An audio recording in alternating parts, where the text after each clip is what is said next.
What happens when a gang of criminals targets a black woman at a cafe, thinking she is an easy target to rob, only to find out she was waiting on her Navy SEAL father? Watch as the seasoned veteran fights back against the gang, saving his daughter and risking it all to keep her safe. The city cafe was alive with its usual late afternoon buzz.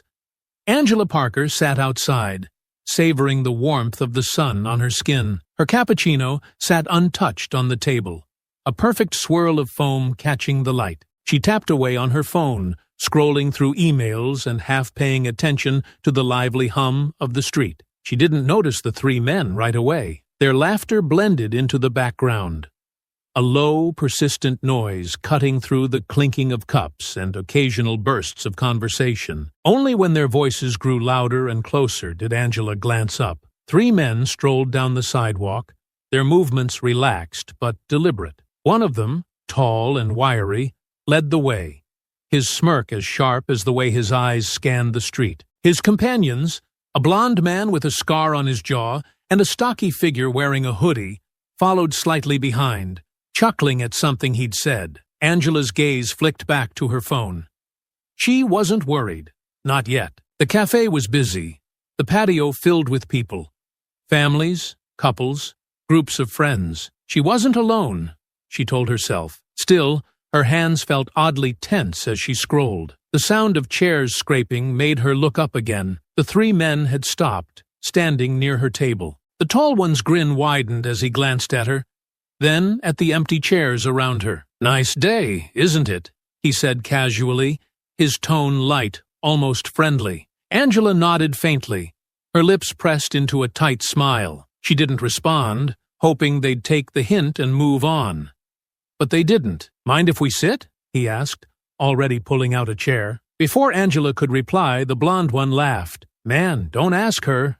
She doesn't care." The words stung more than they should have. Angela's eyes darted to the cafe, searching for a waiter, someone who might notice what was happening. "Relax," the tall one said, leaning back in the chair he'd claimed.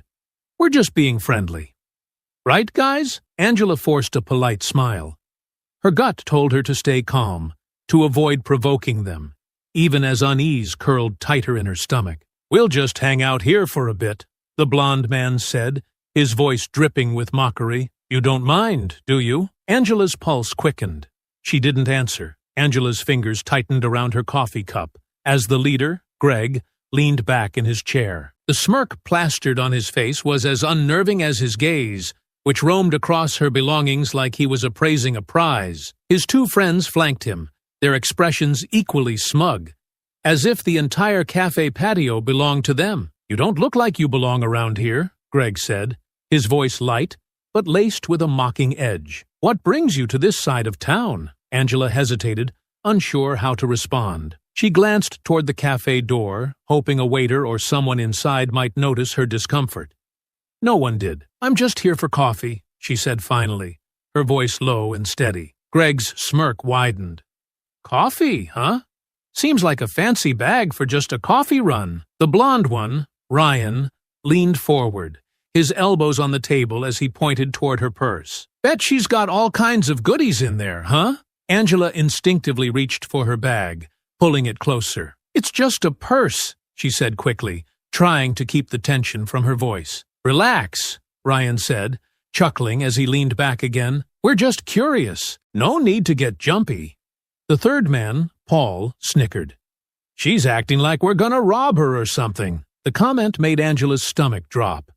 She looked around again, willing someone, anyone, to intervene. But the surrounding tables were occupied by people too absorbed in their own conversations to notice. Greg leaned forward, resting his forearms on the table as his smirk turned into something colder. "You seem nervous, Angela." The way he said her name made her flinch. She hadn't told him her name, but they'd heard it earlier when she ordered her coffee. "I'm not nervous," she said, though the tremor in her voice betrayed her. Greg chuckled, and his companions joined in. "Sure, you're not." Ryan suddenly reached across the table, tapping her coffee cup. Still hasn't touched her drink.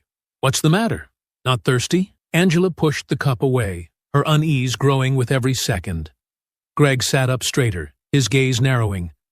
"So, "What's in the bag?" "Nothing important," Angela said, clutching it tighter. "That's for me to decide," Greg said casually, reaching out as if to take it. Angela jerked it back. "Don't touch my things." Her voice was louder now, drawing a few glances from nearby tables. Greg's smirk faltered for a moment before he recovered, leaning back again. "Feisty," he said, his tone dripping with mock amusement. "I like that," Paul laughed, the sound harsh and grating. "She's got some fight in her. Maybe we should stick around." Angela's heart pounded in her chest. Her palms were damp with sweat, but she refused to back down. "Leave me alone," she said firmly, her voice shaking despite her resolve. "Leave you alone?" Greg repeated, raising an eyebrow. "We're just getting started." He motioned to Ryan, who stood up and stepped closer, blocking Angela's path to the cafe door. Paul followed suit, positioning himself behind her chair. Angela was boxed in, her breathing quick and shallow. Greg rose slowly, towering over her as he reached out and snatched the purse from her lap. "Stop!" Angela cried, grabbing at it, but Greg yanked it away with ease. "Calm down," he said, laughing as he opened the bag. "We're just taking a look." Angela stood abruptly, her chair scraping loudly against the concrete. "Give it back." Ryan shoved her shoulder lightly, forcing her back a step. "Sit down, sweetheart. You're making a scene." Angela's voice caught in her throat. She looked around desperately, but the other patrons seemed frozen, unsure whether to step in or stay out of it. Greg rifled through her purse, pulling out her wallet. "Ooh, look at this," he said, tossing it to Ryan. Ryan caught it with one hand, flipping it open. "Looks like somebody's doing all right for herself," he said, flashing a grin. Angela felt tears sting her eyes as humiliation and anger warred within her. She wanted to scream, to fight, but her instincts told her it would only make things worse. "Please," she said, her voice trembling. "Take the money and leave." Greg smirked, tossing her purse to Paul, who rummaged through it with a satisfied grunt. "Don't worry, sweetheart. We'll be on our way soon enough." He reached for the bracelet on her wrist, and Angela instinctively pulled her arm back. "Now! Now!" Greg said, his tone turning icy. "Don't make me ask twice." Angela hesitated, her hands shaking as she unclasped the bracelet and handed it over. Greg pocketed it with a smug grin. "Good girl."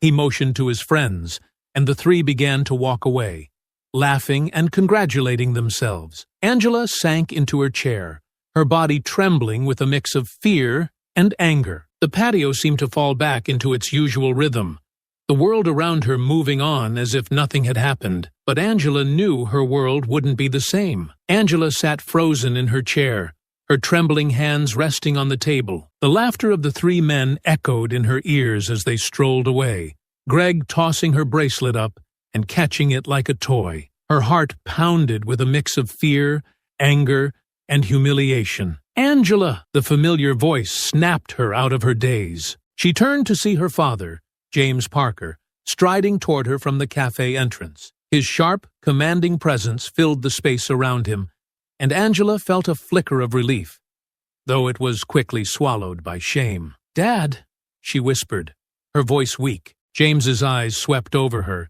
his expression shifting from confusion to concern as he noticed her pale face and trembling hands. "What happened?" Angela's gaze dropped to the table. "They took my purse, my bracelet." James's jaw tightened.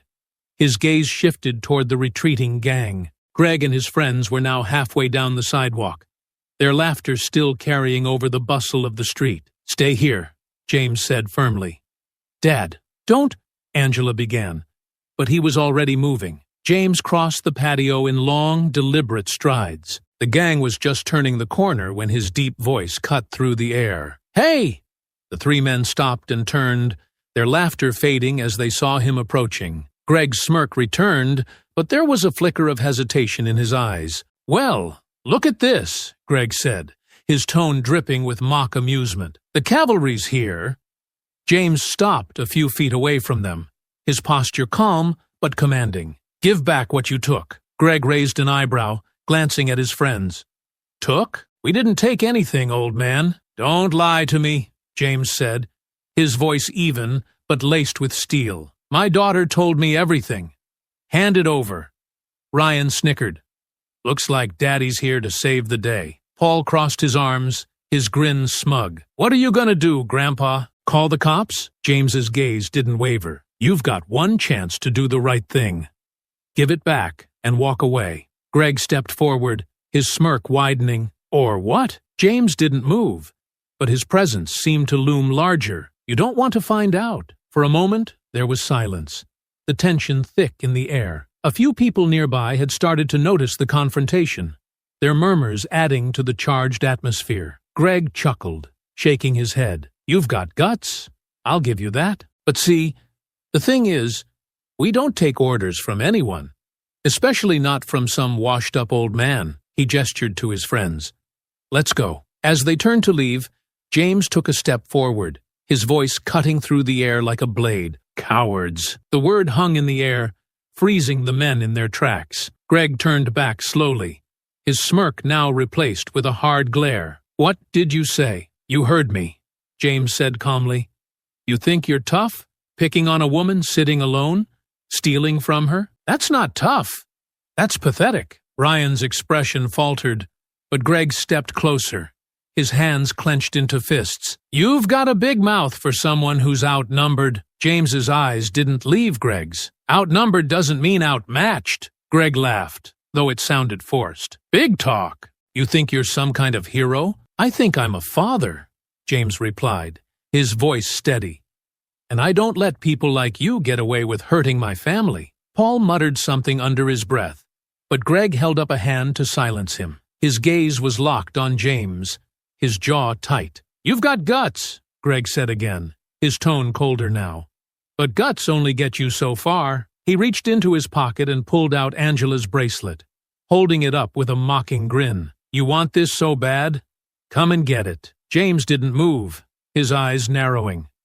This is your last chance. Drop it and walk away. Greg tossed the bracelet lightly into the air and caught it, his grin widening. Make me. The standoff had drawn the attention of more onlookers now, the murmurs growing louder. Angela watched from her seat, her hands gripping the edge of the table. James's posture shifted slightly, his body language calm but ready. You really want to test me? Greg took another step forward, his grin now a sneer. I think I do. The tension in the air was electric, the patio falling silent as the confrontation reached its breaking point. The standoff felt like it lasted forever, though it was only seconds. James stood firm, his eyes locked on Greg, while the gang leader smirked, tossing Angela's bracelet lightly from hand to hand. Around them, murmurs from bystanders grew louder, but no one stepped forward. Angela's pulse raced as she watched the scene unfold.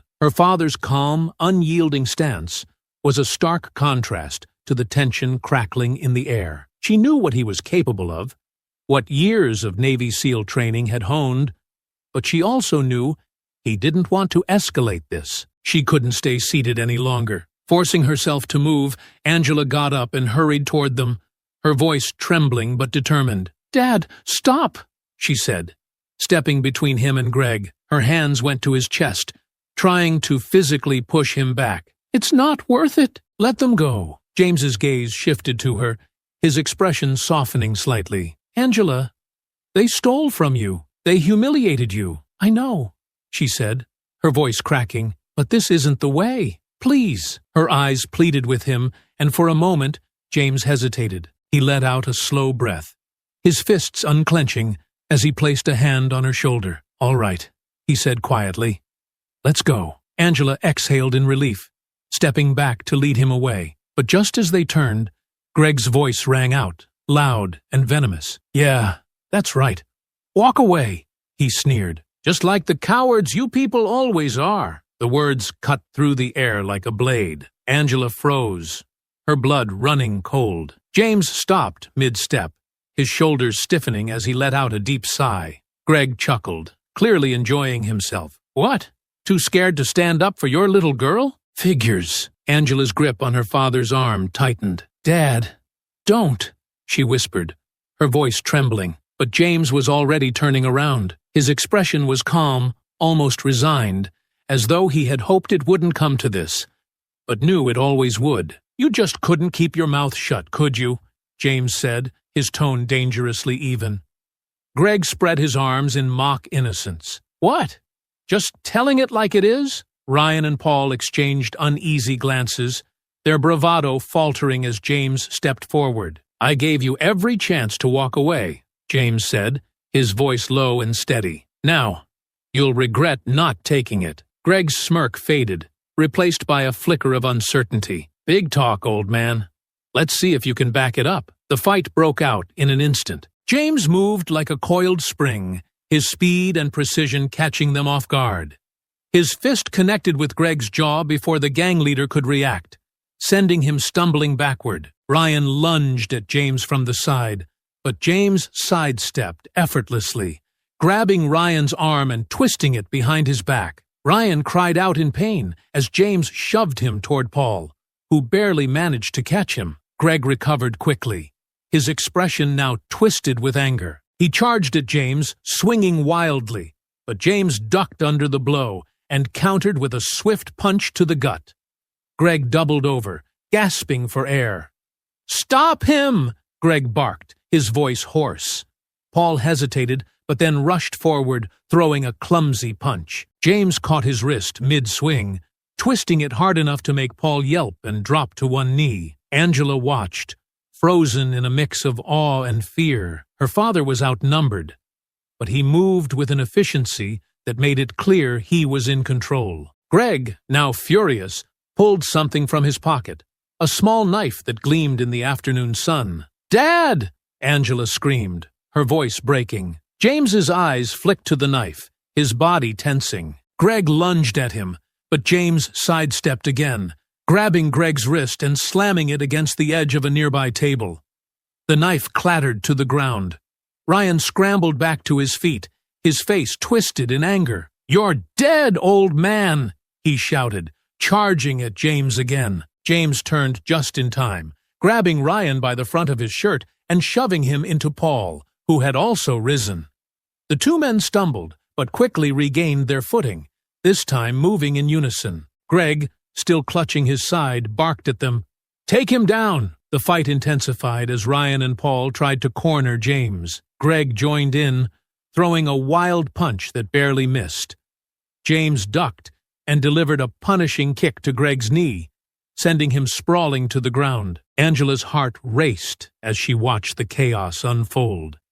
Despite their numbers, it was clear the gang wasn't prepared for someone like her father. Greg struggled to his feet again, glaring at James with pure hatred. "You're gonna pay for this," he spat, lunging at him once more. James sidestepped and delivered a precise blow to Greg's ribs, sending him crashing into a nearby table. Paul and Ryan hesitated, their confidence clearly shaken, but they rallied and pressed on. The onlookers gasped as the fight raged on, tables tipping over and chairs scattering. James remained in control, his movements sharp and calculated, but the gang refused to give up. The fight continued to escalate, the gang becoming more desperate with each failed attempt to take James down. The scene was chaos. Tables and chairs were overturned, and the clatter of metal and wood punctuated the escalating brawl. Onlookers edged back, too shocked or fearful to intervene. Angela stood frozen near the edge of the fray, her heart pounding as her father faced off against the three men. James moved with precision, his calm exterior belying the controlled fury in every strike. Greg, nursing his ribs after a punishing blow, gestured for Ryan and Paul to regroup. "Surround him!" Greg barked, his voice sharp with desperation. Ryan and Paul spread out, flanking James, who stood firm in the middle of the patio. His sharp eyes darted between the two men, reading their every move before they made it. Ryan lunged first, swinging a wild punch aimed at James's head. James ducked, pivoting smoothly and catching Ryan's arm. With a swift twist, he wrenched Ryan to the ground, the man crying out as his shoulder hit the pavement. Paul seized the opening and rushed in, throwing a heavy punch. James deflected it with his forearm, the impact reverberating through his arm but leaving him unshaken. He countered with a brutal elbow strike to Paul's jaw, sending him reeling backward into a toppled table. Greg watched, his confidence visibly wavering. "Get up, you idiots!" he shouted, frustration laced in his voice. Ryan struggled to his feet, clutching his arm, while Paul staggered upright, his movements slower now. Despite their clear disadvantage, they moved toward James again, their stubborn pride overriding any sense of self-preservation. Greg, meanwhile, circled to the side, clearly looking for an opening. Angela's eyes darted to him, her stomach sinking as she realized he was reaching for something. A broken chair leg lying amidst the chaos. "Dad! Behind you!" Angela shouted, her voice cutting through the noise. James turned just in time to see Greg swing the chair leg. He raised his arm to block it, the wood splintering against his forearm. The blow stung, but James remained unfazed, grabbing the makeshift weapon and yanking it from Greg's grip. With a swift motion, James snapped the chair leg over his knee, tossing the pieces aside. "You're done," he said, his tone cold and final. Greg backed up a step, his earlier bravado now replaced with uncertainty. "You think you're some kind of hero?" he spat. James didn't reply. His silence was more menacing than any words could have been. Paul and Ryan exchanged glances, their confidence crumbling as James took a step toward Greg. "You've got two choices," James said, his voice steady. "Leave now, or keep going and regret it." Greg sneered, trying to regain control. "We're not scared of you," but the tremor in his voice betrayed him. Ryan shifted uneasily. "Maybe we should just go, Greg," he muttered, wiping blood from the corner of his mouth. "Shut up!" Greg snapped, glaring at him. James took another step forward. "Make your choice," he said, his gaze locked on Greg. Greg's sneer faltered. He looked around, realizing the crowd had grown, all eyes fixed on the scene. His escape routes were narrowing, his options dwindling.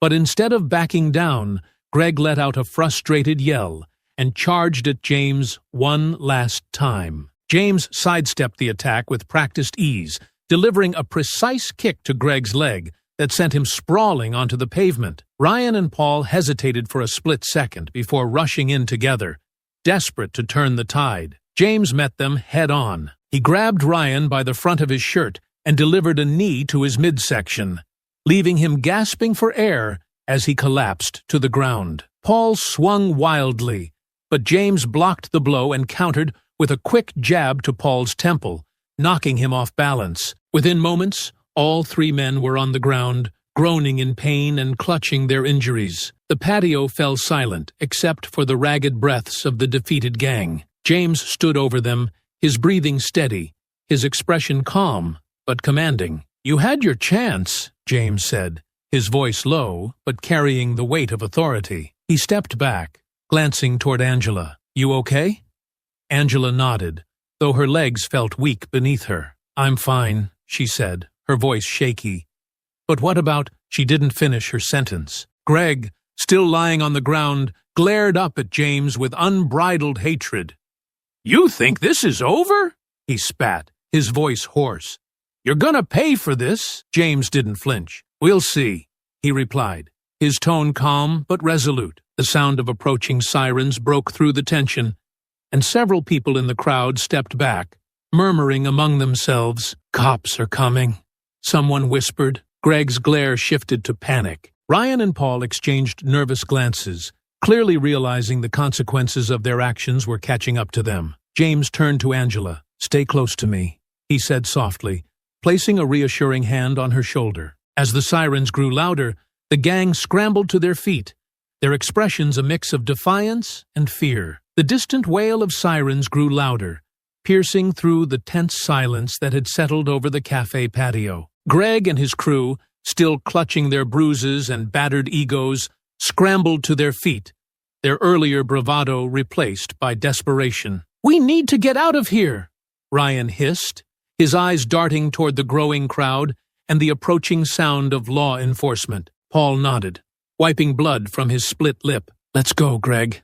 This isn't worth it." Greg, still glaring at James, hesitated. His pride burned hotter than the pain radiating from his ribs. "You think this is over?" he growled, his voice low and venomous. "I'll remember this." James didn't respond, his steady gaze locked on Greg. The silence spoke louder than any words, unnerving the gang leader even further. "Greg, come on," Ryan urged, tugging at his arm. With a final hateful glare, Greg spat at the ground near James's feet before turning to flee. Ryan and Paul followed close behind, shoving through the gathering crowd in their haste to escape. James turned to Angela, his hand steady on her shoulder. "Stay here," he said firmly. Her eyes widened in alarm. "Dad, don't—" "They're not getting away with this," James interrupted, his tone calm but resolute. Angela hesitated, her heart pounding. She knew there was no stopping him now. "Be careful," she whispered, her voice trembling. James gave her a reassuring nod before turning and jogging after the fleeing men. The chase moved quickly through the city streets, the gang pushing past pedestrians and weaving through traffic in a desperate attempt to disappear. Greg led the way, his movements frantic but determined, his mind racing for an escape plan. "They're not gonna catch us," Greg panted, glancing back over his shoulder.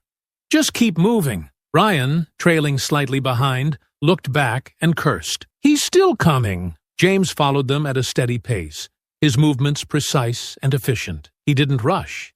He didn't need to. Years of training had taught him how to conserve energy, to bide his time until the moment was right. Greg veered into a narrow alley, gesturing for his crew to follow. The walls were lined with dumpsters and shadows, offering the perfect cover.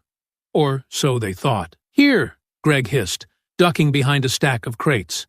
"We'll lose him here." Ryan and Paul collapsed against the wall, their breaths coming in harsh gasps. "You sure?" Paul asked, his voice trembling. "What if he finds us?" Greg sneered. "He won't. The old man's probably already winded." But their smugness was short-lived.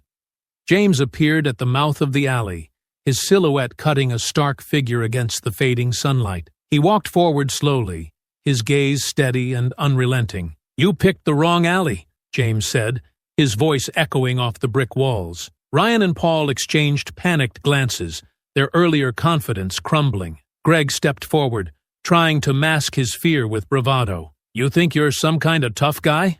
Greg snarled. "You should have just let us go." James stopped a few feet away, his posture calm but ready. "And let you do this to someone else?" He shook his head. "Not a chance." Greg's lip curled into a sneer. "You're outnumbered, old man. You really want to do this again?" James's eyes flicked to Ryan and Paul, both of whom were visibly hesitant. "Looks like your backup isn't as eager this time," he said, his tone cutting.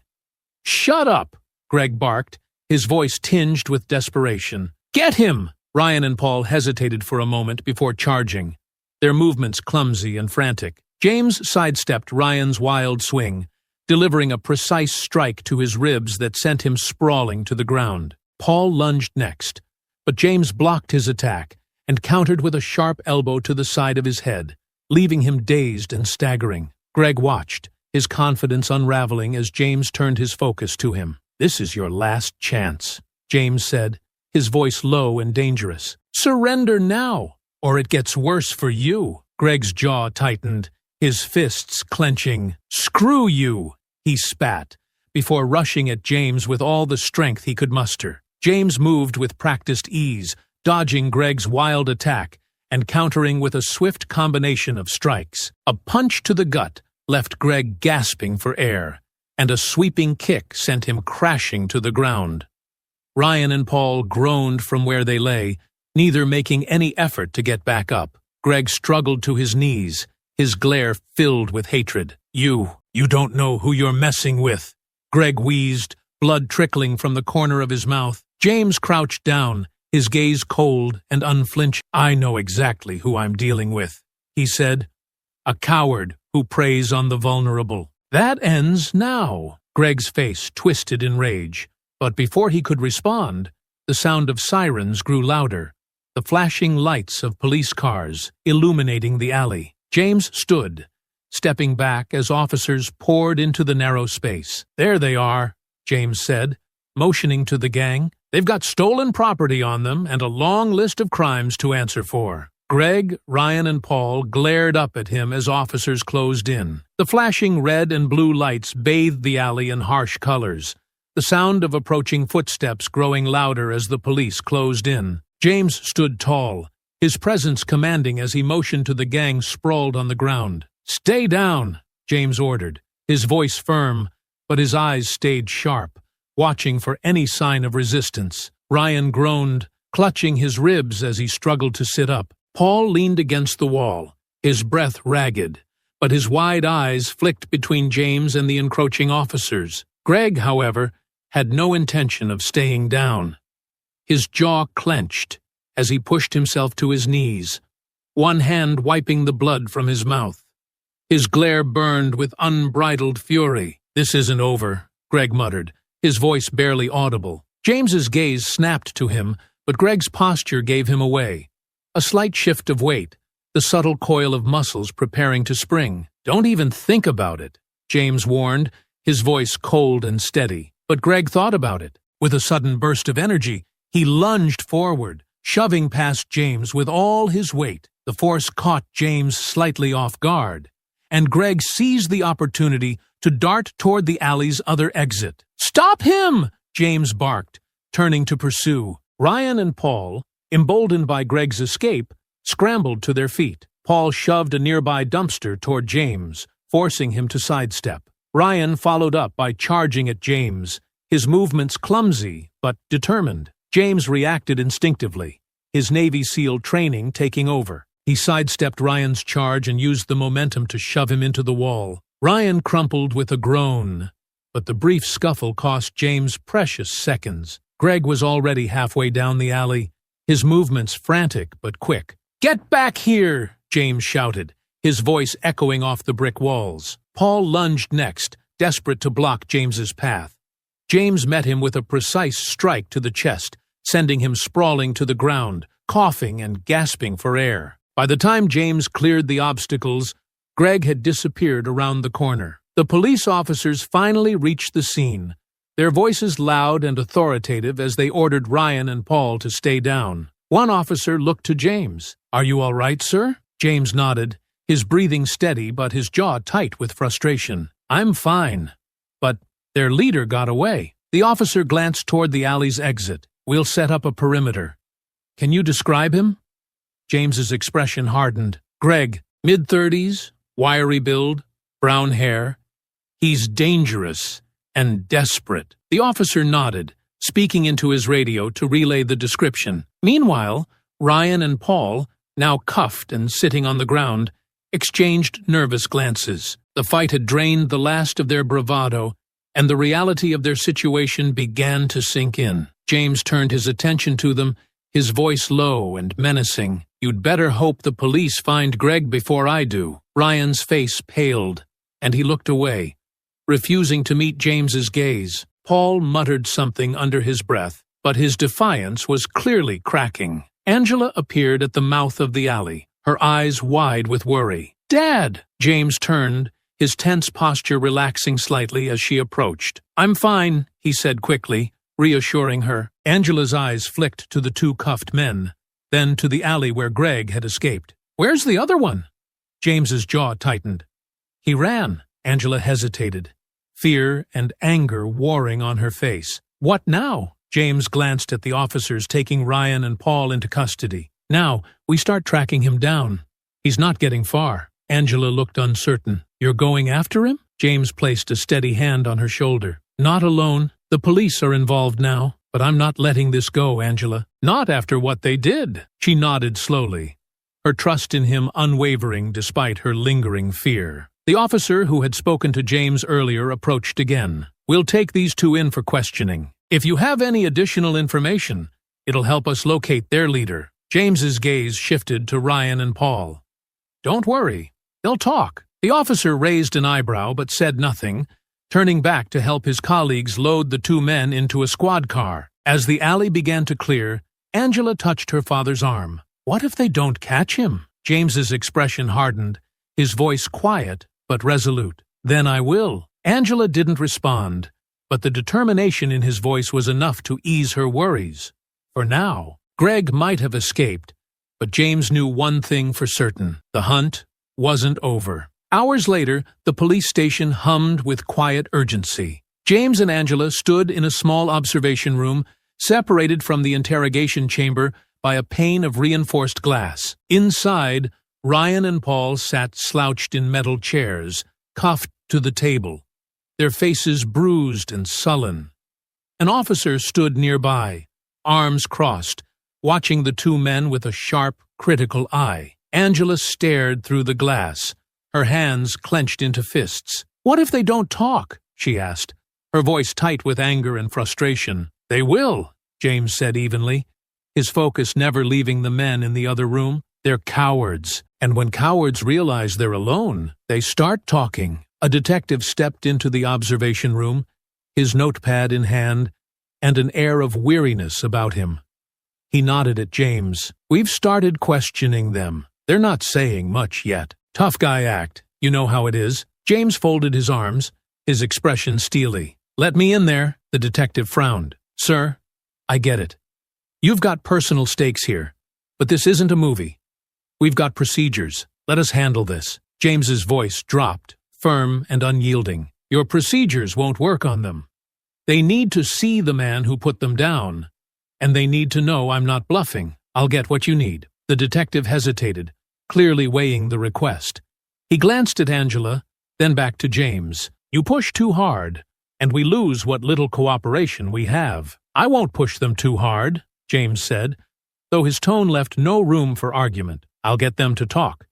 You'll get your leads." After a long pause, the detective sighed and gestured toward the door. "Fine, but keep it clean. I'm watching." James nodded and turned toward the interrogation room. The door opened with a faint creak, and James stepped inside.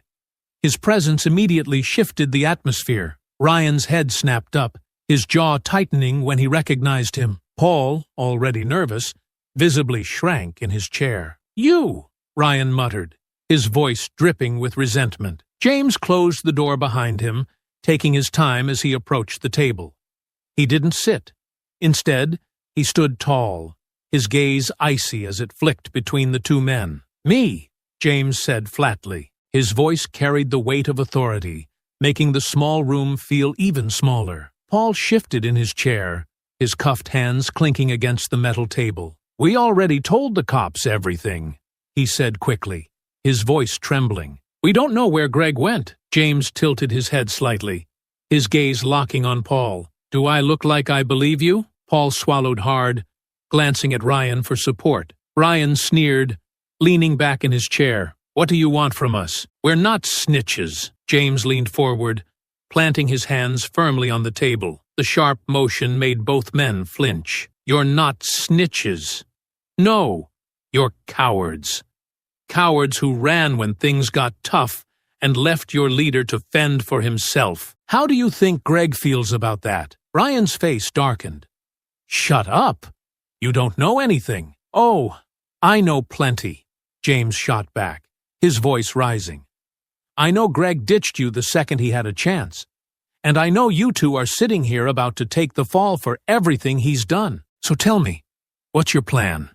Protect him? Go to prison for him?" Paul's gaze dropped to the table, his shoulders slumping. "We don't." "Don't even start," James snapped, cutting him off. He stood straight, pacing slowly around the table. "You know exactly where Greg would go. He didn't just disappear. He's got a hideout, a plan. Someone like him always does. And you're going to tell me where." Paul's breathing quickened, and his leg began to bounce nervously under the table. Ryan, however, clenched his fists and glared at James. "We're not scared of you?" he spat. James stopped pacing, turning to face Ryan directly. "You're not scared?" He leaned in, his voice lowering to a menacing growl. "You should be, because you've already seen what I can do. And if you think the cops are going to protect you when Greg finds out you cracked, you're dead wrong." Ryan flinched, but quickly masked it with a sneer. "You think you're so tough, don't you?" James didn't blink. "I don't think. I know." He straightened, his gaze flicking back to Paul. "Last chance. Talk." Paul's voice cracked as he finally broke. "There's a warehouse," he blurted out, his words tumbling over each other. "East side of town. He's used it before when things got messy." Ryan whipped his head toward Paul, his expression a mix of shock and fury. "What the hell are you doing?" "I'm not going down for him, Ryan," Paul shot back, his voice desperate. "I'm not," James's expression didn't change, but his presence seemed to loom larger. What else? Paul hesitated, then added, There's a bar by the docks. He used to work there. It's quiet. Out of the way. He could be there. Ryan slammed his fists on the table. You're a coward, Paul. You're gonna get us both killed. James leaned closer to Ryan, his voice ice cold. You were already dead the moment you picked the wrong side. Ryan glared at him, but said nothing, his jaw tight with barely concealed rage. James stepped back, turning toward the door. Enjoy your time here. You're going to have plenty of it. As the door closed behind him, Paul slumped in his chair, visibly shaken. Ryan sat rigid, his fists clenched so tightly, his knuckles turned white. James stepped out of the interrogation room, his shoulders set with the kind of rigid tension that comes from unfinished business. Angela was waiting for him in the observation room, her eyes scanning his face anxiously. Did they say anything? She asked quickly. James nodded, his voice measured but firm. A warehouse on the east side. A bar near the docks. It's a start. Angela exhaled, some of the tension leaving her body, but her relief was short-lived, as James's expression darkened. They're holding back, he continued, his voice lowering. There's more they're not saying. Greg wouldn't hole up alone. He's too cocky. If he's got others with him, we're walking into a trap. The detective from earlier walked into the observation room, his notepad in hand. He looked at James with a mixture of respect and apprehension. We've got units ready to check the warehouse and the bar. What do you want to do? James didn't hesitate. Before we make a move, I'm going back in. We need to know if Greg's got backup and how many people he's working with. The detective raised an eyebrow. You already got them to crack once. You really think they'll give up more? They will, James said simply, his tone leaving no room for argument. Angela touched his arm. Dad, are you sure? They're already riled up. What if they dig their heels in? They won't, James replied, his eyes steady. Greg left them behind, and they know it. It's only a matter of time before they turn on him completely. I just need to push a little harder. The detective sighed, motioning toward the door. All right, but keep it by the book. We're still watching. James gave him a sharp nod and headed back toward the interrogation room. As James stepped into the room, the door closing with a heavy click, the atmosphere immediately shifted. Ryan and Paul both looked up, their earlier defiance replaced with unease. What now? Ryan muttered, slumping further in his chair. James walked to the table and leaned over, his hands flat against the cold metal surface. He didn't say anything at first, letting the silence stretch and weigh on them. Paul fidgeted nervously, his knee bouncing under the table. Ryan, though visibly uncomfortable, tried to maintain a scowl. Here's the thing, James began, his voice calm but laced with steel. You gave me locations. That's a good start. But we both know Greg doesn't like working alone. So, who else is with him? Paul's knee stopped bouncing, and his eyes darted to Ryan, who let out a bitter laugh. Why do you care? Ryan sneered. You think you're gonna play hero and take down his whole operation? James didn't flinch. I care because the next person they target might not walk away as lucky as my daughter. You think this ends here?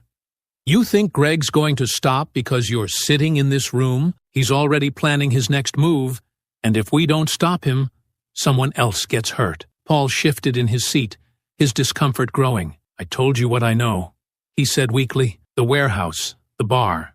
That's all I've got. James turned his attention to Paul, his gaze sharp. You're lying. You know who Greg works with. You've seen them, heard their names. Tell me. Paul swallowed hard, his gaze dropping to the table. Ryan scoffed. You're wasting your time. Greg doesn't tell us everything. He doesn't trust anyone. James straightened, his voice rising slightly.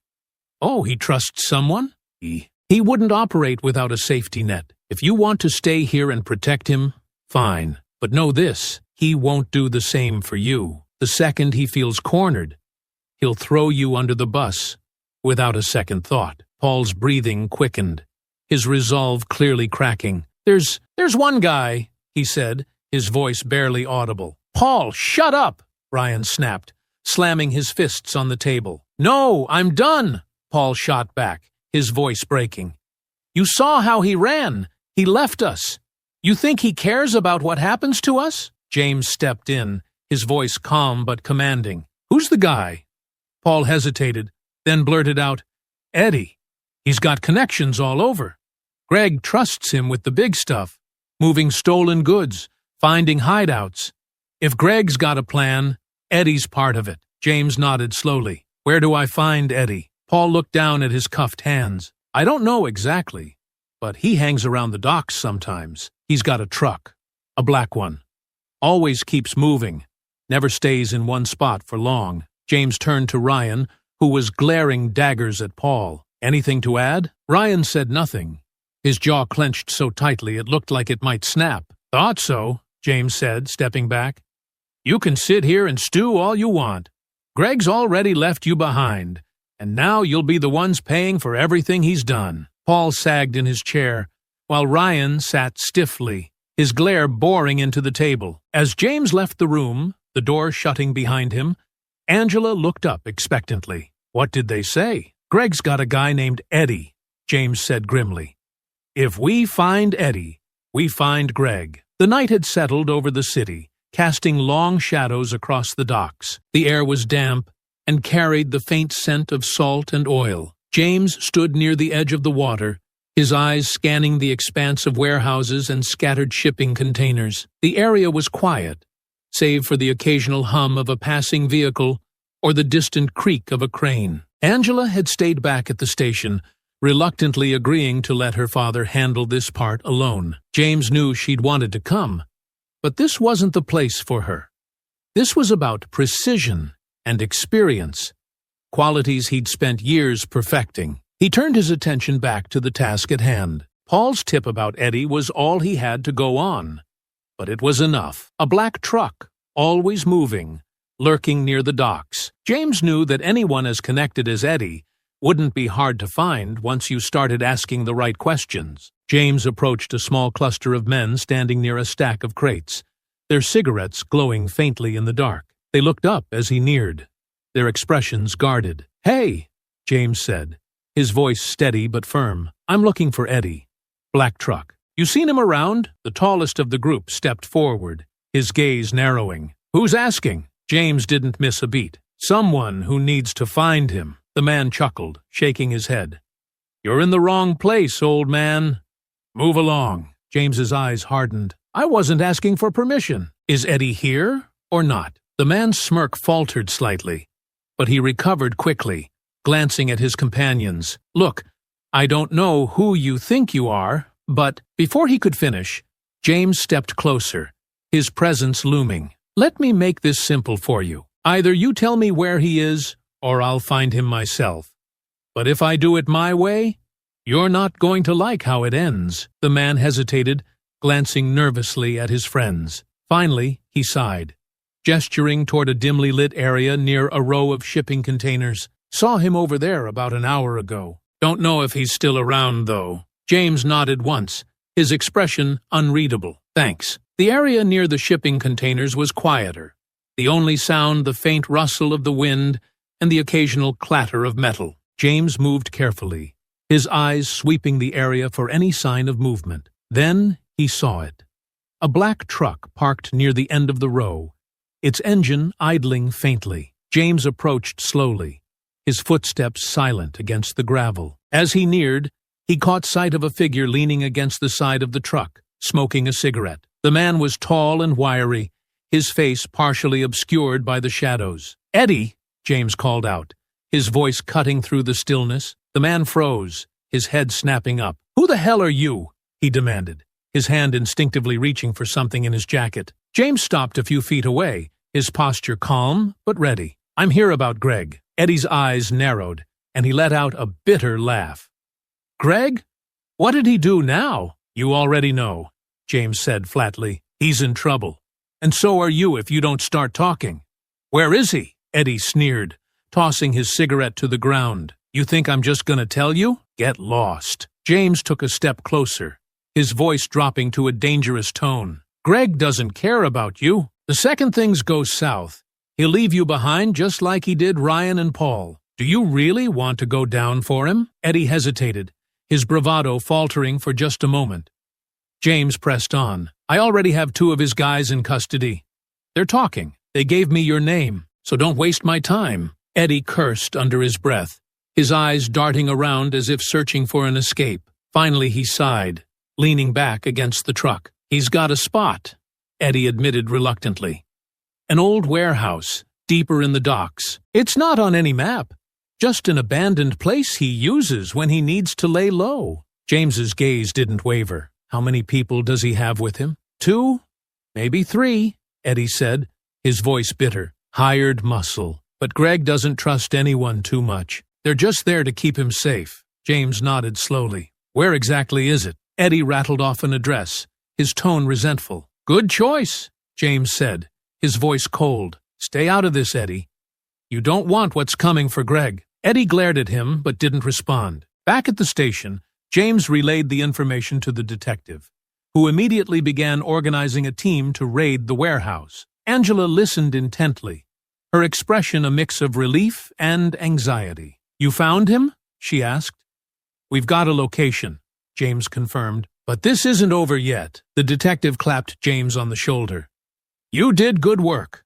We'll hit the warehouse tonight. James nodded, his jaw tight. I'm going with you. Dad, Angela began, but he cut her off with a sharp look. This ends tonight, James said firmly. The team gathered outside the abandoned warehouse in the dead of night, the air thick with tension. The structure loomed ahead, its rusted walls and shattered windows bathed in faint moonlight. It looked like it had been forgotten by the world.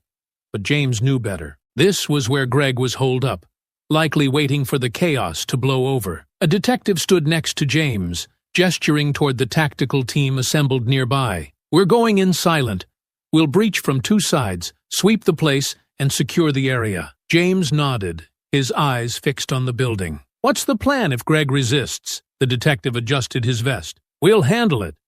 You're here as an observer, remember? James didn't respond, but his clenched jaw made it clear he had no intention of standing idly by if things went south. Angela had stayed back at the station, reluctantly agreeing to let her father handle this part alone. James knew she'd wanted to come, but this wasn't the place for her. This was about precision and experience, qualities he'd spent years perfecting. As the team moved into position, James stayed close to the lead officer, his sharp gaze scanning every shadow and crevice. The building's silence was unsettling, broken only by the faint creaks of its rusted frame. The first breach came swiftly and without warning. A battering ram smashed through the front door, and officers poured inside, their flashlights slicing through the darkness. Clear the left, one officer barked, his voice low but urgent. James followed closely, his movements precise and deliberate.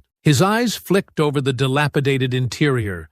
Piles of debris, overturned crates, and broken machinery cluttered the space. The team moved methodically, room by room. James stayed at the rear, his instincts on high alert. They reached a narrow hallway, where the sound of shuffling feet echoed faintly from the other end. Hold, the lead officer whispered, raising a fist. The team froze, their weapons trained forward. The faint noise grew louder. Then suddenly, 2 men burst into view, armed with pipes and shouting obscenities. Contact, the lead officer barked. The first man swung wildly, his pipe crashing into the wall as an officer dodged. The second charged directly at James, his weapon raised. James stepped aside, grabbing the man's wrist and twisting sharply. The pipe clattered to the ground, and with a swift strike to the side, James sent him sprawling. The first attacker lunged at the nearest officer, who countered with a well-placed baton strike. He dropped to his knees, clutching his ribs, as the team moved in to restrain him. James turned his attention back to the man on the ground, grabbing him by the collar. "Where's Greg?" he demanded, his voice low and cold. The man glared at him, blood dripping from a split lip. "Go to hell." James tightened his grip, his voice dropping even lower. "Wrong answer. Try again." "Upstairs?" the man finally spat, his defiance cracking under James's unyielding stare. "He's on the top floor. That's all I know." James released him, motioning for the officers to secure both men. "Let's move," James said, his voice steady but urgent. They advanced further into the warehouse, the air growing heavier with each step. The sound of shuffling grew louder again. More men waiting to ambush them. Around the next corner, 3 more figures emerged, their weapons raised. One of them, a burly man with a shaved head, charged forward, swinging a heavy chain. James ducked the swing, grabbing the man's arm and using his momentum to slam him into a nearby wall. The chain fell to the ground, and James delivered a quick strike to the man's chest, knocking the wind out of him. The other 2 attackers hesitated, clearly unnerved by the efficiency of James's movements. One of them tried to flee, but an officer tackled him to the ground. The last man stood his ground, brandishing a knife. "You're making a mistake," James said, his voice calm but sharp. "Drop it," the man sneered, lunging forward. James sidestepped, grabbing the man's wrist and twisting it until the knife fell. A quick kick to the back of the knee sent the man to the ground, where officers moved in to secure him. James straightened, his breathing steady. "How many more?" he asked the nearest officer. "Unknown," the officer replied, his voice tight. James glanced up toward the top floor, where faint light seeped through the cracks in the walls. He could feel the tension building. Greg was up there, waiting. "Let's finish this," James said, his tone leaving no room for argument. The warehouse had grown eerily quiet, save for the soft hum of machinery in the distance. The team moved in tight formation, their boots echoing in the silence. James's eyes remained locked on the staircase ahead. Every step felt like it brought him closer to the end of this, closer to Greg. The officers had cleared the lower floors, but the top remained a mystery. Greg had already shown how far he'd go to keep control. James knew it wouldn't be easy. It never was, with men like him. As they reached the base of the staircase, James held up a hand to signal the team to stop. His instincts were sharp, and he could feel the pressure building, the silence before the storm. He gestured to the officers to spread out, forming a tight perimeter around the narrow stairs. "Stay tight. We don't know what's waiting up there," James muttered under his breath. The lead officer nodded, and they began their ascent, each step creaking under their weight. The tension was palpable, the air thick with anticipation. The top floor was dark, the only light coming from a few broken windows. Dust and debris scattered across the floor, evidence of the place's abandonment. But as James's team moved further in, the faint sound of shuffling footsteps echoed from the shadows. James's pulse quickened. He knew Greg was somewhere close, probably watching them, waiting for the right moment to strike. "Move in," James commanded, his voice low and steady. The officers spread out cautiously, scanning the room. There were crates piled high along the walls, scattered furniture and various broken items, but no sign of Greg. Then, out of the corner of his eye, James spotted movement, a figure slipping between 2 large stacks of crates. His instincts flared, and without hesitation, he moved toward the figure, his body low, eyes narrowed. Greg emerged from the shadows with a crowbar in hand, his eyes wild and filled with rage. His lips curled into a sneer as he swung the crowbar toward James. "You should have stayed out of this," Greg spat, his voice hoarse with fury. "You're just as pathetic as the rest of them." James didn't flinch. He blocked the crowbar's swing with his forearm, the impact reverberating through his body. Greg swung again, faster this time, but James was already moving, sidestepping the blow and countering with a powerful punch to Greg's midsection. Greg staggered but quickly recovered, throwing a wild punch of his own. James ducked under the swing, his body already in motion. With a quick, controlled movement, James grabbed Greg's arm and twisted it behind his back, slamming him into the wall with a sickening thud. "You're done, Greg," James said coldly, his grip tightening. "This is over," Greg gasped, struggling to free himself. But James's strength kept him pinned. The officers moved in quickly, but Greg wasn't ready to give up. With a sudden burst of energy, he kicked off the wall, throwing himself backward and knocking James off balance. The 2 men stumbled, rolling across the floor, but Greg was on top now, his teeth bared in a snarl as he raised the crowbar. "You're not getting away with this," Greg yelled, swinging the crowbar downward. James barely had time to react, raising his arm to block the blow. The crowbar hit with a sharp crack, sending a shock of pain through his arm. But James's grip remained strong. He shoved Greg off, using his momentum to pin him to the ground with a quick knee to the chest. Greg writhed beneath him, his eyes full of fury. "You think you've won? You're just another one of them. Weak and useless." James leaned in closer, his voice cold. "I'm not like you, Greg. I don't hurt people to make myself feel better." Greg laughed bitterly, his breath ragged. "You're wrong. You're just like me. You think you can stop me, but you can't. You don't even know who I am." James tightened his grip on Greg's collar, dragging him up to face him. "I know exactly who you are. A man who hurts others to feel powerful. And that ends now." Greg's eyes flicked toward the officers, who were standing by, watching the struggle. But instead of trying to fight back, he smirked. "You're right. It's over. But don't think this is the last you'll hear of me." Greg spat, his words filled with venom. James stared at him, unblinking. "We'll see about that." With one final move, James twisted Greg's arm behind his back and forced him to the floor, where he held him in place. The officers quickly moved in, cuffing him and lifting him to his feet. As Greg was led away, he turned his head to glare at James. "You'll regret this," he sneered.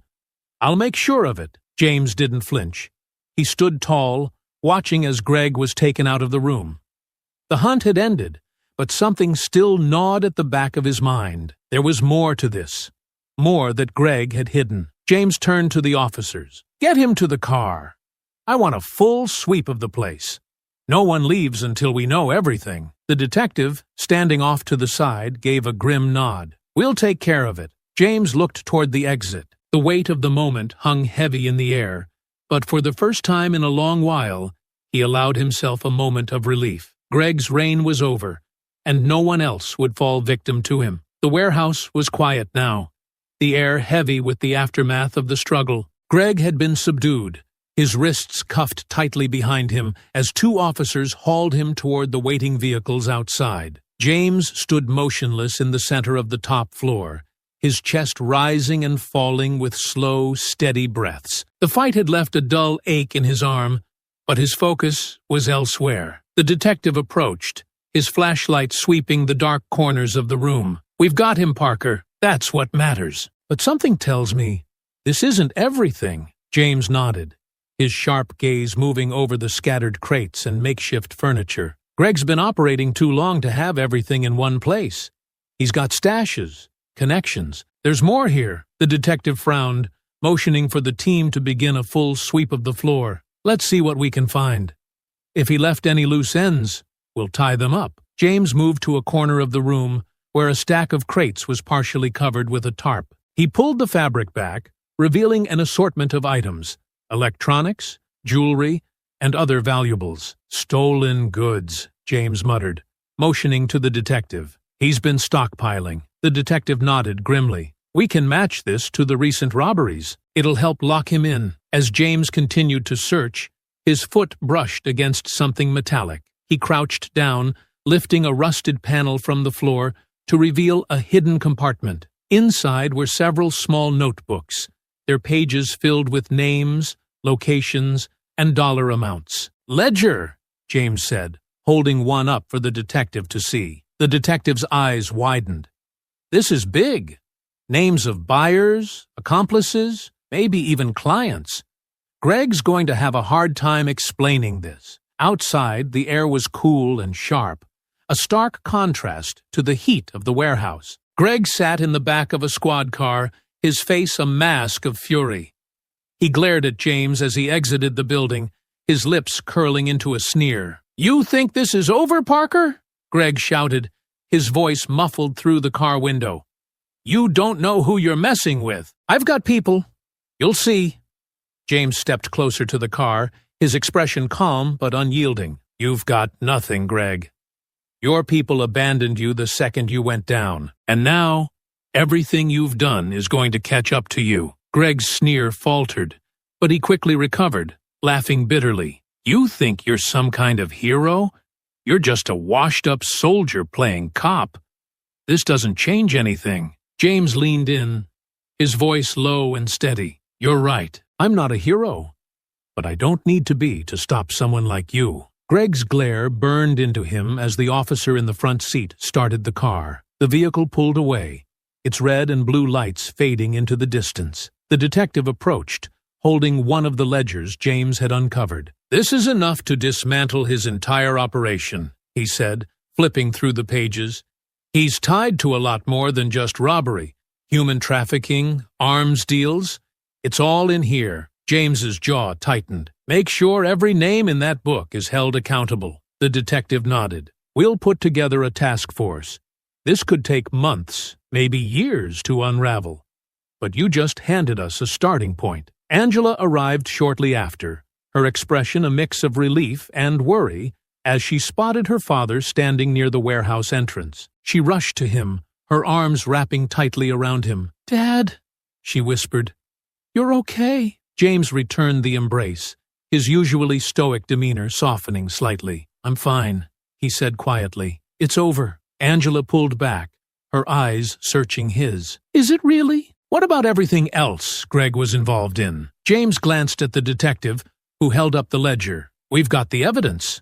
They'll follow the leads." Angela nodded, though her brow furrowed with lingering concern. "And the people he hurt? What about them?" James's expression hardened. "We'll do what we can, starting with returning what he stole." Over the next few hours, the team cataloged the stolen goods and matched them to open cases.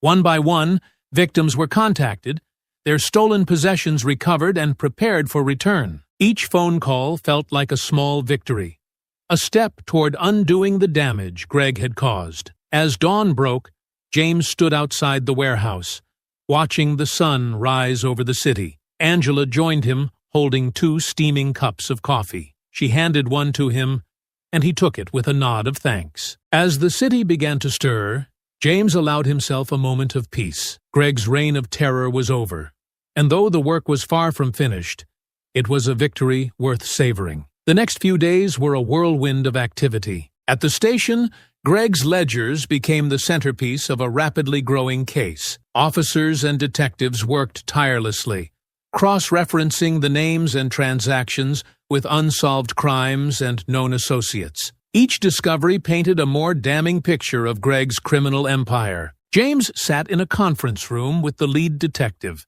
a map of the city spread across the table in front of them. Pins marked locations tied to Greg's activities. Warehouses, stash houses, and meeting points scattered across town. "This is bigger than we thought," the detective said, shaking his head. "He wasn't just running robberies. The ledgers tie him to trafficking rings, illegal weapons deals, and even money laundering. This guy had his fingers in everything." James leaned forward, his gaze sharp. "What about his men? Ryan? Paul? Eddie? What are they saying?" The detective smirked grimly. Ryan and Paul folded almost immediately. "They're scared out of their minds and throwing Greg under the bus to save themselves. Eddie's tougher, but even he's starting to crack. They're all trying to make deals, but the DA isn't in a forgiving mood." James's jaw tightened. "Don't let them walk away from this. They knew what they were doing." "They won't," the detective assured him. "We've got enough to put them away for a long time, even without Greg's testimony." James's gaze flicked to the files scattered across the table.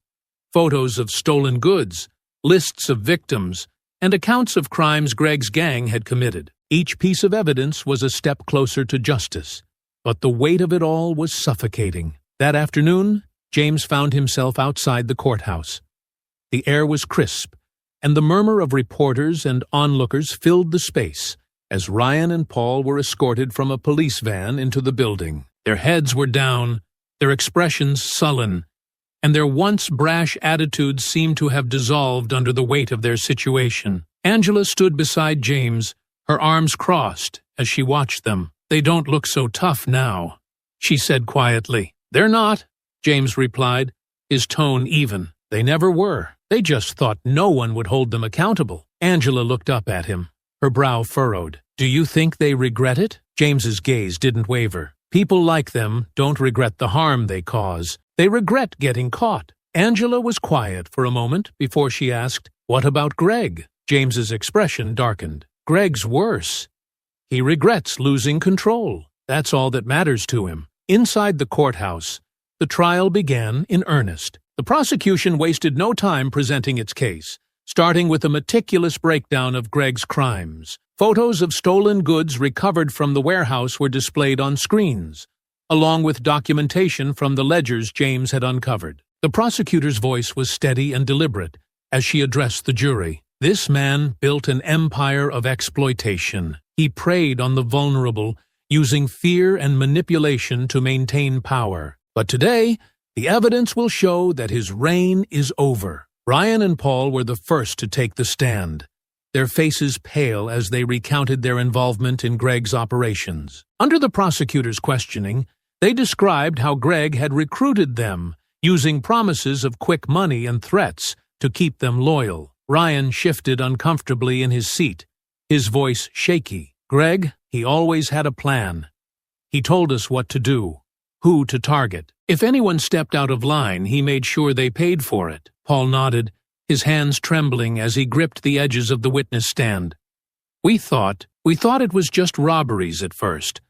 But it got worse. The trafficking, the weapons, it was all him. He called the shots." As they spoke, James watched Greg from across the room. The gang leader sat stiffly at the defense table, his expression cold and unflinching. But James could see the tension in his clenched jaw and the way his fingers dug into the arms of his chair. When it was the defense's turn, Greg's lawyer tried to poke holes in the testimony, suggesting that Ryan and Paul were exaggerating to save themselves. But the evidence was too overwhelming to dismiss. After hours of testimony and evidence presentation, the courtroom fell silent as the prosecutor prepared for her closing argument. She turned to the jury, her voice steady and resolute. "This case isn't just about one man's crimes," she began. "It's about the impact those crimes had on countless lives. Families torn apart, communities left in fear. Greg Daniels and his accomplices thrived on the belief that no one could stop them. But today, we have the power to prove them wrong." As she spoke, James felt a quiet sense of vindication. This wasn't just about Angela or even himself. It was about all the people Greg had hurt, all the lives he had disrupted. The judge adjourned the trial for the day, announcing that sentencing would follow after deliberation. James stood as the courtroom began to empty, his gaze lingering on Greg as officers escorted him out. "He looks like he's losing it," Angela said, watching Greg's stiff posture as he was led away. "He's lost everything that mattered to him," James replied. "Control. Power. That's all he cared about." Angela nodded, her expression thoughtful. "Do you think he knows it's over?" James's lips pressed into a thin line. "He knows." The courtroom was packed again the next morning, the air heavy with anticipation. Everyone knew this was the moment they had been waiting for. The sentencing. The jury had deliberated late into the night, and now they were ready to deliver their decision. James sat near the back of the room with Angela, his presence calm but alert. He had seen many things in his life, but this was something he wasn't used to. Justice playing out in a controlled, deliberate way. Greg sat at the defense table, his eyes fixed straight ahead, his posture stiff. Gone was the smirk he had worn throughout much of the trial. His lawyer leaned over, whispering something, but Greg didn't respond. The bailiff's voice rang out. "All rise." The judge entered, her robes sweeping behind her as she took her seat. She scanned the room, her expression stern. "You may be seated." As everyone settled, the judge began. "This court has reviewed the evidence and heard the testimony presented over the last several days. The crimes committed by the defendant, Greg Daniels, and his accomplices have left a significant mark on this community. It is the duty of this court to ensure that justice is served." The prosecutor stood, her voice steady and firm. "Your Honor, the state requests the maximum sentence for Greg Daniels, given the scope and severity of his crimes. His leadership role in organized theft, human trafficking, and weapons smuggling, coupled with his lack of remorse, warrants no leniency." She gestured toward the victims in the gallery. "These individuals deserve closure.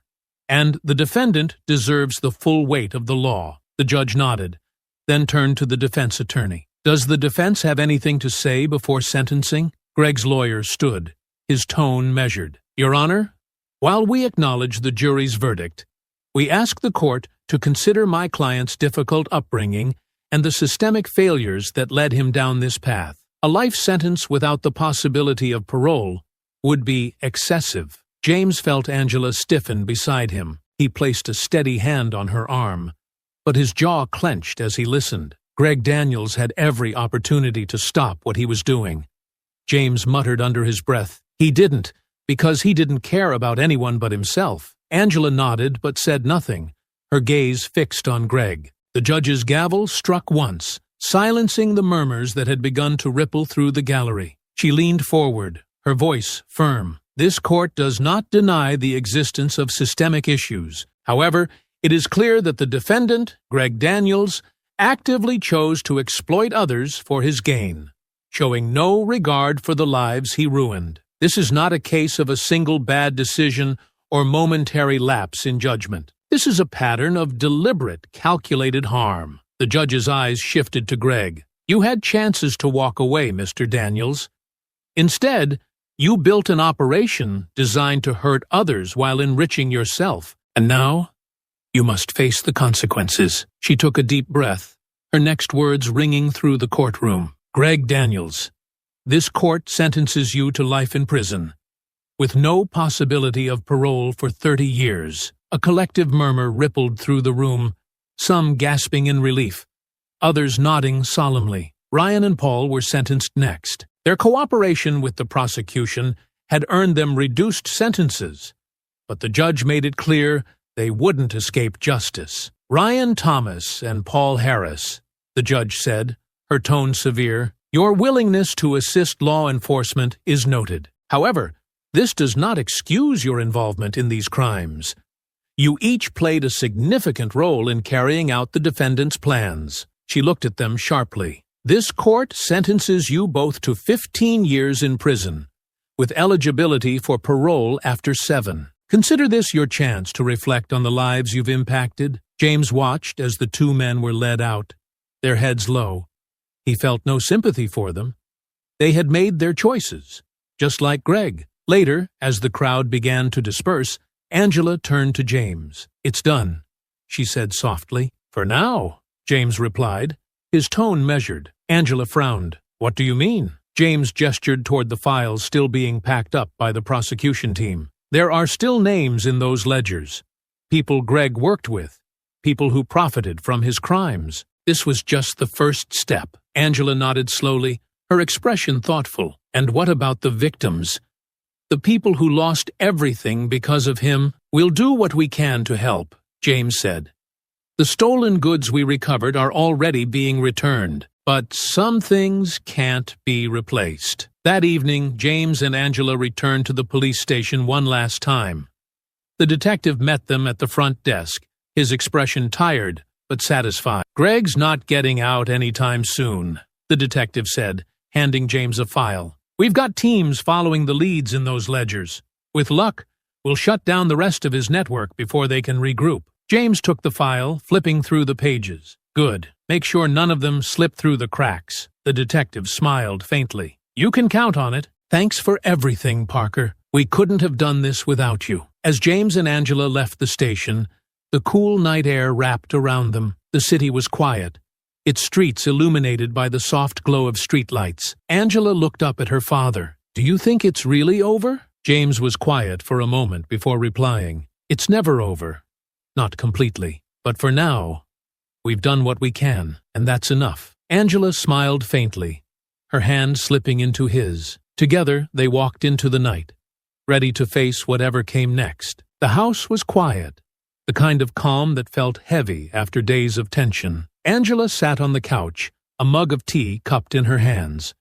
The living room was dimly lit, the soft glow of a lamp casting long shadows on the walls. James stood by the window, his silhouette outlined against the faint glow of the streetlights outside. Neither of them spoke for a long time. The weight of everything that had happened lingered in the air, unspoken but palpable. Finally, Angela broke the silence. "It feels strange, doesn't it?" she said softly, her voice barely above a whisper. "Knowing it's all over. At least for now." James turned from the window, his expression unreadable. He crossed the room and sat in the armchair across from her, leaning forward with his elbows on his knees. "Strange isn't the word I'd use," he said, his voice steady but tired. "Necessary, maybe, but not strange." Angela studied his face, searching for something she couldn't quite name. "You've done things like this before, haven't you?" James nodded, his gaze dropping to his hands. "In a way. In the military, it was different. Cleaner, in a sense. Orders, objectives, a clear enemy. This was messy." Angela set her mug down on the coffee table. "Do you think they'll ever understand what they've done? Greg, Ryan, Paul, any of them?" James leaned back in his chair, letting out a slow breath. "Some might.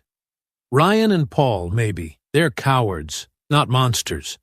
They followed Greg because it was easier than standing on their own. But Greg," he shook his head, "Greg doesn't have the capacity for self-reflection. To him, this was just a game he lost. He'll sit in that cell and think about how he can get back at the world, not about the damage he caused." Angela frowned, picking at the edge of her sleeve. "It's so unfair. He gets to live his life, even in prison, while everyone he hurt has to pick up the pieces." James met her eyes, his expression softening. "It is unfair, but that's why we do what we can to make it right. Returning the stolen goods, dismantling his network, it doesn't fix everything, but it's a start." Angela shifted on the couch, tucking her legs under her. "Do you think about the victims, the ones we never met?